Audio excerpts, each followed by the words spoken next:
Dialysis and dialysis வகைகள். Dialysis என்றால் என்ன? சிறுநீரகம் செயலிழந்தவர்களுக்கு டயாலிசிஸ் என்ற சிகிச்சை அளிக்கப்படுகிறது. சிறுநீரகம் செயலிழந்தால் உங்கள் சிறுநீரகங்களை இரத்தத்திலிருந்து சரியான முறையில் கழிவுகளை வடிகட்டாது. இதன் விளைவாக உங்கள் இரத்த ஓட்டத்தில் கழிவுகள் மற்றும் நச்சுகள் அதிகமாகின்றன. டயாலிசிஸ் உங்கள் சிறுநீரகத்தின் வேலையை செய்து இரத்தத்தில் இருந்து கழிவுப் பொருட்கள் மற்றும் அதிகப்படியான திரவத்தை நீக்குகிறது. டயாலிசிஸ் வகைகள் என்னென்ன? முக்கியமாக 2 வகையான டயாலிசிஸ் முறைகள் உள்ளன. ஹீமோடயாலிசிஸ் இரத்த வழி சுத்திகரிப்பு, பெரிட்டோனியல் டயாலிசிஸ் வயிற்று வழி சுத்திகரிப்பு. டயாலிசிஸ் நாள்பட்ட சிறுநீரக பாதிப்பை குணப்படுத்த முடியுமா? இல்லை என்றே சொல்ல வேண்டும். டயாலிசிஸ் என்பது ஆரோக்கியமான சிறுநீரகத்தின் சில வேலைகள் மட்டுமே செய்கிறது. அதனால் அது உங்கள் சிறுநீரக நோய் முழுவதுமாக குணப்படுத்தாது. நீங்கள் சிறுநீரக மாற்று அறுவை சிகிச்சை செய்ய முடியாவிட்டால் உங்கள் வாழ்நாள் முழுவதும் டயாலிசிஸ் சிகிச்சை செய்ய வேண்டியிருக்கும். ஹீமோடயாலிசிஸ் இரத்த சுத்திகரிப்பு என்றால் என்ன?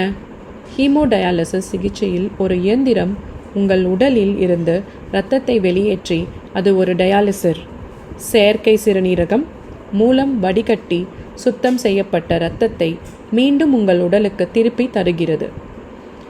இந்த 4 முதல் 5 மணி நேரம் நடக்கின்ற சிகிச்சை முறை ஒரு மருத்துவமனையில் அல்லது டயாலிசிஸ் மையத்தில் வாரத்திற்கு 3 முறை செய்யப்பட வேண்டும்.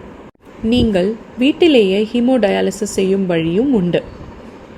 குறைவான மணி நேரங்களுக்கு இது செய்வதாயிருந்தால் வாரத்துக்கு 4 முதல் 7 நாட்களுக்கு வீட்டிலேயே இதனை செய்யலாம். நீங்கள் இரவில் தூங்கும்போது வீட்டில் ஹீமோடயாலிசிஸ் சிகிச்சை செய்து கொள்ளும் வசதியும் இருக்கிறது. பகலில் உங்கள் வேலைகளை செய்ய முடியும். ஹீமோடயாலிசிஸ் எவ்வாறு செய்யப்படுகிறது? ஒரு இயந்திரம் உங்கள் உடலில் இருந்து இரத்தத்தை குறிப்பிட்ட அளவிலே வெளியேற்றி ஒரு டயாலிசர் அதாவது செயற்கை சிறுநீரகம் மூலம் வடிகட்டுகிறது. கழிவுகளை நீக்கி சுத்தம் செய்யப்பட்ட இரத்தத்தை உங்கள் உடலுக்கு திருப்பி தருகிறது. இரத்தத்தின் வெப்பநிலை, இரத்தத்திலேயே காற்று குமிழ்கள் பரிசோதனை மற்றும் சோடியம், பொட்டாசியம் போன்றவற்றின் அளவு ஆகியவற்றை கண்காணித்து பாதுகாப்பாக இந்த சிகிச்சை செய்யப்படுகின்றது. இது 4 முதல் 5 மணி நேரம் சிகிச்சையாகும். ஒரு மருத்துவமனை அல்லது டயாலிசிஸ் மையத்தில் வாரத்திற்கு 3 முறை நடைபெறலாம். உங்கள் வீட்டிலேயே ஹீமோடயாலிசிஸ் செய்யலாம். உத்தேசமாக வாரத்துக்கு 15 மணி நேரம் டயாலிசிஸ் செய்வது சரியான முறையாகும். அதாவது ஒரு நாளைக்கு 4 முதல் 5 மணி நேரம் என்ற அளவில் வாரத்தில் 3 நாட்கள் செய்யப்படுகிறது. ஹீமோடயாலிசிஸ் இயந்திரத்தின் செயல்பாடுகள் என்ன? ஹீமோடயாலிசின் போது டயாலிசிஸ் இயந்திரம் செய்யும் வேலைகள்: உங்கள் கையில் உள்ள ஊசியின் மூலம் இரத்தத்தை வெளியே வர வைக்கின்றது. டயாலிசர் வடிகட்டியின் உள்ளே இரத்தத்தை ஓட வைக்கிறது. அச்சமயம் கழிவுகளை டயாலிசிஸ் கரைச்சலுக்குள் நகர்த்துகிறது. அந்த சுத்திகரிப்பு திரவத்தில் தண்ணீர், உப்பு மற்றும் பிற சேர்க்கைகள் சரியான விகிதத்தில் உள்ளன. வடிகட்டப்பட்ட சுத்திகரிக்கப்பட்ட இரத்தத்தை உங்கள் கையில் உள்ள வேறு ஊசியின் மூலம் உங்கள் உடலுக்குள் திருப்பி அனுப்புகிறது. உங்கள் உடலில் மற்றும் வெளியே எவ்வளவு வேகமாக இரத்தம் பாய்கிறது என்பதை சரிசெய்து உங்கள் இரத்த அழுத்தத்தை கண்காணித்து அதற்கேற்றவாறு உங்கள் உடலில் இருந்து எவ்வளவு வேகத்தில் வெளியே செல்கின்றது, உள்ளே வருகின்றது என்பதை கட்டுப்படுத்துகிறது. டயாலிசிஸ் சமயத்தில் வலி இருக்குமா? டயாலிசின் போது நோயாளி என்ன செய்வார்? உங்களுக்கு ஹீமோடயாலிசிஸ் செய்யும்போது ஃபிஸ்டுலா அல்லது கிராஃபிட்டில் ஊசிகள் போடப்படும். அப்போது உங்களுக்கு லேசாக வலி இருக்கலாம். ஆனால் பெரும்பாலான நோயாளிகளுக்கு பொதுவாக வேறு எந்த பிரச்சனையும் இருக்காது. டயாலிசிஸ் சிகிச்சை என்பது வலியற்றது. சில சமயங்களில் நோயாளிகளுக்கு குமட்டல், வாந்தி, தலைவலி அல்லது தசைப்பிடிப்புகள் வரலாம். சிறுநீரக உணவு மற்றும் திரவ கட்டுப்பாடுகள், உப்பின் அளவு ஆகியவற்றை நீங்கள் கவனமாக பின்பற்றினால் இந்த வகையான பக்க விளைவுகளை தவிர்க்கலாம். டயாலிசிஸ் சிகிச்சையின் போது நோயாளி அவருக்கு விருப்பமான புத்தகங்களை படிக்கலாம், தொலைக்காட்சியில் செய்திகள் காணலாம். மடிக்கணியை பயன்படுத்துவாரும் உண்டு. தேவையான அளவில் காஃபி, டீ அருந்தலாம். டயாலிசிஸின் போது ஏற்படும் பொதுவான பிரச்சனைகள் என்ன? இரத்த அழுத்தம் குறைதல், வாந்தி, குமட்டல், தலைவலி, தசைப்பிடிப்பு, தொற்று, காய்ச்சல், குளிர் மற்றும் நடுக்கம், மயக்கம், இரத்தம் உறைந்து போதல், இரத்தம் சர்க்கரை குறைந்து போதல், உடல் அரிப்பு மற்றும் வறட்சி. ஹீமோடயாலிசிஸின் பலன்கள் மற்றும் பிரச்சனைகள் என்ன?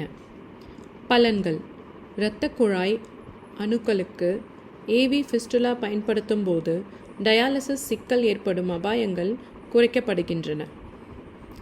ஹீமோடயாலிசிற்கான ஏவி ஃபிஸ்டுலா பல ஆண்டுகளுக்கு நீடிக்கும். கழுத்து வழி இரத்த குழாய்கள் போன்ற வாஸ்குலர் அணுக்களின் பிற வடிவங்களை விட நீண்ட காலம் நீடிக்கும். அறுவை சிகிச்சை தலையிட பொதுவாக தேவையிருப்பதில்லை. டயாலிசிஸ் மையங்களில் ஹீமோடயாலிசிஸ் வாரத்துக்கு 3 முறை செய்யப்படுகிறது. வார கடைசியில் டயாலிசிஸ் பொதுவாக செய்யப்படுவதில்லை. அன்று இயந்திரங்கள் சுத்திகரிக்கப்படும். மையங்களில் பயிற்சி பெற்ற ஊழியர்கள் டயாலிசிஸ் நடக்கும்போது நோயாளியின் உடல் நலம் மற்றும் சிகிச்சை முறைகளை தொடர்ந்து மேற்பார்வை செய்து கண்காணிக்கின்றனர். சிகிச்சை மையங்களில் ஹீமோடயாலிசிஸ் செய்யும் மற்ற நோயாளிகளுடன் கலந்துரையாடவும் சமூக தொடர்புகளை ஏற்படுத்திக் கொள்ளவும் சூழ்நிலை அனுமதிக்கப்படுகின்றது. ஹீமோடயாலிசிஸ் நடக்கும்போது அந்த நேரத்தை ஓய்வெடுக்க நோயாளிகள் பயன்படுத்தலாம். இப்பொழுதெல்லாம் ஹீமோடயாலிசிஸ் நடக்கும்போது உடற்பயிற்சி செய்வது நல்லது என்று கூறப்படுகிறது. ஹீமோடயாலிசிஸ் சிகிச்சையில் மற்ற சிகிச்சைகளை ஒப்பிடும்போது தொற்று ஏற்படும் அபாயம் குறைவாகவே உள்ளது. ஹீமோடயாலிசிஸ் சிகிச்சையை உங்கள் வசதிக்கேற்ப வீட்டிலேயே செய்து கொள்ளலாம். வீட்டிலேயே செய்யப்படும் ஹீமோடயாலிசிஸ் பொதுவாக ஒரு டயாலிசிஸ் சிகிச்சையில் தேர்ச்சி பெற்றுக்கொண்ட உதவியாளரின் உதவியுடன் தினசரி செய்யப்படுகின்றது. பிரச்சனைகள்: ஒரு கிளினிக்கில் ஹீமோடயாலிசிஸ் செய்யப்பட்டால் நீங்கள் கிளினிக்கிற்கு செல்ல வேண்டியது அவசியமாகிறது. மேலும் ஒவ்வொரு அமர்வுக்கும் 4 முதல் 5 மணி நேரம் செலவிட வேண்டும். ஹீமோடயாலிசிஸின் அட்டவணையை கண்டிப்பாக நீங்கள் கடைபிடிக்க வேண்டியது இருக்கும். இப்பொழுதெல்லாம் பயணம் மிகவும் சிரமமாக இருக்கின்றது.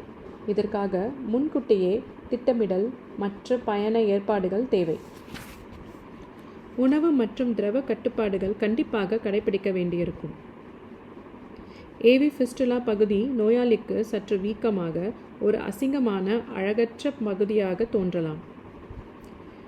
வீட்டில் ஹீமோடயாலிசிஸ் செய்யாதிருந்தால் ஒரு உதவியாளர் வீட்டிலேயே இருப்பது மட்டுமின்றி அவர் மருத்துவ சிகிச்சையிலும் உதவி செய்ய வேண்டும். வீட்டிலேயே டயாலிசிஸ் செய்யும்போது அதற்கான சுத்தமான இடம், சரியான மின் இணைப்பு, சுத்தமான தண்ணீர் மற்றும் குழாய் வசதிகள் சரியாக அமைக்கப்பட வேண்டும். வரக்கூடிய பக்க விளைவுகளில் இரத்த அழுத்தம் குறைந்தது போதல், மூச்சு திணறல் மற்றும் குமட்டல் ஆகியவை அடங்கும். பெரிட்டோனியல் டயாலிசிஸ் என்றால் என்ன? பெரிட்டோனியல் டயாலிசிஸ் வயிற்று வழி இரத்த சுத்திகரிப்பு. பெரிட்டோனியல் டயாலிசிஸ் சிகிச்சையில் வயிற்று சவ்வுகளில் உள்ள சிறிய இரத்த நாளங்கள் டயாலிசிஸ் கரைச்சலின் உதவியுடன் இரத்தத்தை வடிகட்டுகின்றன. இந்த கரைச்சல் தண்ணீர், உப்பு மற்றும் பிற சேர்க்கைகளை கொண்டு ஒரு வகை சுத்திகரிப்பு திரவமாகும். பெரிட்டோனியல் டயாலிசிஸின் வகைகள் என்னென்ன? பெரிட்டோனியல் டயாலிசிஸ் வீட்டிலேயே செய்து கொள்கின்ற ஒரு சிகிச்சை முறை. இந்த சிகிச்சையை செய்ய 2 வழிகள் உள்ளன.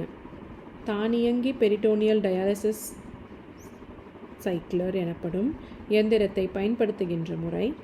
தொடர்ச்சியான ஆம்புலேட்ரியல் பெரிட்டோனியல் டயாலிசிஸ் என்பது நாமாக செய்யும் முறையாக நடைபெறுகிறது. பெரிட்டோனியல் டயாலிசிஸ் செய்து கொள்ளும் நோயாளிக்கு என்ன உணவு மாற்றங்கள் பரிந்துரைக்கப்படுகின்றன? தொடர்ச்சியான பெரிட்டோனியல் டயாலிசிஸ் என்பது சிறுநீரக செயலிழப்புக்கான ஒரு சிகிச்சையாகும். இது நோயாளியின் சொந்த பெரிட்டோனியத்தை இயற்கை வடிகட்டியாக பயன்படுத்தி உடலில் இருந்து கழிவுப் பொருட்கள் மற்றும் அதிகப்படியான திரவங்களை அகற்றுகிறது. பெரிட்டோனியல் டயாலிசிஸ் சிகிச்சையில் உள்ள நோயாளிகள் தங்கள் ஆரோக்கியத்தை பராமரிக்க செய்யக்கூடிய மிக முக்கியமான விஷயங்களில் ஒன்று புரதம், சோடியம் மற்றும் பொட்டாசியம் சரியான அளவில் உள்ள ஆரோக்கியமான சீரான உணவை பயன்படுத்துவதாகும்.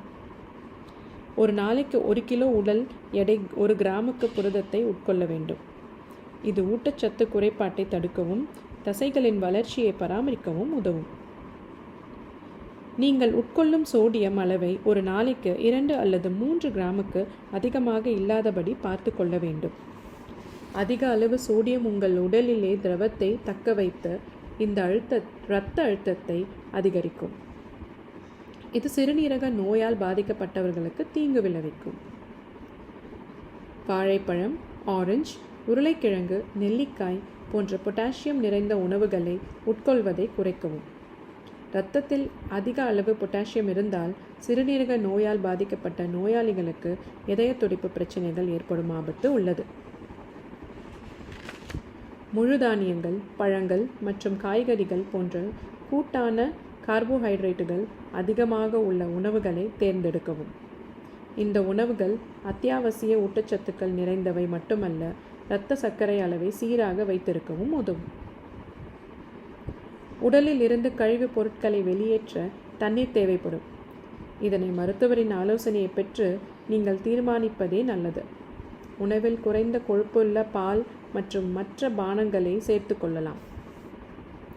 உங்களுக்கான சிறந்த உணவு திட்டத்தை தீர்மானிக்க உணவியல் நிபுணர் உட்பட்ட ஒரு சுகாதார குழுவுடன் இணைந்து பணியாற்றுவது முக்கியம்.